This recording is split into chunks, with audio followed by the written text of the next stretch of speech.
அண்மை செய்தி. வியட்நாம் படகு விபத்தில் அதிர்ச்சி தகவலானது தற்போது வெளியாகியிருக்கிறது. அது குறித்த ஒரு அண்மை செய்தியை தற்போது பார்த்து வருகிறோம்.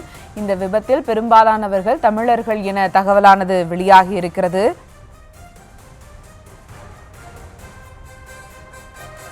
வியட்நாம் படகு விபத்தில் உயிரிழந்தவர்களில் பெரும்பாலானவர்கள் தமிழர்கள் என தகவலானது வெளியாகியிருக்கிறது. இதுவரை 15 பேர் உயிரிழந்துள்ளதாகவும் தகவலானது வெளியாகியிருக்கிறது. வியட்நாம் படகு விபத்தில் உயிரிழந்தவர்களில் பெரும்பாலானவர்கள் தமிழர்கள் என தகவலானது வெளியாகியிருக்கிறது. இன்று பிற்பகல் 1 மணி அளவில் வியட்நாமில் இந்திய சுற்றுலா பயணிகள் சென்ற படகு கவிழ்ந்து விபத்துக்குள்ளான சம்பவம் பரபரப்பை ஏற்படுத்தியிருந்த நிலையில் தொடர்ந்து மீட்பு பணிகள் நடைபெற்று வருவதாக கடற்படை தரப்பிலிருந்து சொல்லப்பட்டு வந்தது. இந்த நிலையிலேதான் தற்பொழுது அவர்களுடைய யார்கள் அந்த படகில் பயணித்தார்கள் என்ற தகவல் வெளியாகி இருக்கிறது.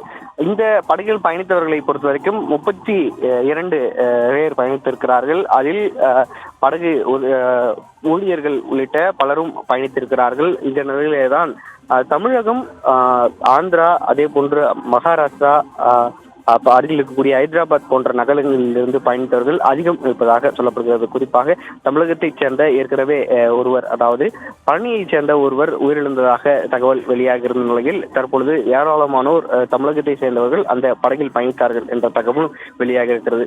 திண்டுக்கல் மாவட்டம் பழனியை சேர்ந்த முருகப்பிரபு மற்றும் நிர்மல்குமார் ஆகிய இருவரும் பழனி பகுதியில லால்வா மொபைல் நிறுவனத்தில் அதிகாரப்பூர்வ விநியோகஸ்தராக பயணித்து வருகிறார்கள். இவர்கள் அவர்களுடைய பணி நிமித்தம் காரணமாக வியட்நாம் சென்றிருந்த நிலையில் வியட்நாம் நாட்டிற்கு சுற்றுலா அழைத்து சென்ற நிலையில் அந்த சுற்றுலாவுக்கு இந்த படகிலே இவர்கள் பயணித்திருக்கிறார்கள். படகு அந்த பகுதிக்கு சென்ற போது அதீத காற்று மற்றும் காலநிலை அந்த மாற்றத்தின் காரணமாக இந்த விபத்தானது ஏற்பட்டிருக்கிறது. இந்த விபத்துல தமிழகத்தை சேர்ந்த ஒருவர் ஏற்கனவே அதிகாரப்பூர்வ அறிவாக பழனியை சேர்ந்த ஒரு நபர் உயிரிழந்தார் என்ற செய்தி வெளியாக இருக்கக்கூடிய நிலையில் மேலும் யார்கள் பயணித்தார்கள் என்ற அதிகாரப்பூர்வ தகவலும் வந்து கொண்டிருக்கின்றது. மொத்தமாக 36 பேர் இந்த படகிலே பயணித்திருக்கிறார்கள். அதுல 32 பயணிகள், மீதம் இருக்கக்கூடிய ஊழியர்கள் உள்ளிட்டோர் இந்த படகிலே பயணம் செய்திருக்கிறார்கள். பலரை கிட்டத்தட்ட ஒரு 18க்கும் மேற்பட்ட நபர்களை மீட்கப்பட்டதாக கடற்படை தரப்பிலிருந்து தகவல் தெரிவிக்கப்பட்டிருந்த நிலையில் மீதம் இருக்கக்கூடிய நபர்களையும் மீட்பு பணியில் ஈடுபட்டுக் கொண்டிருப்பதாக கடற்படை தரப்பிலிருந்து சொல்லப்பட்டு வந்த நிலையில் கிட்டத்தட்ட தற்பொழுது மீட்பு பணியானது நிறைவு பெற்றிருப்பதாகவும் தகவல்கள் சொல்லப்பட்டு வருகின்றது.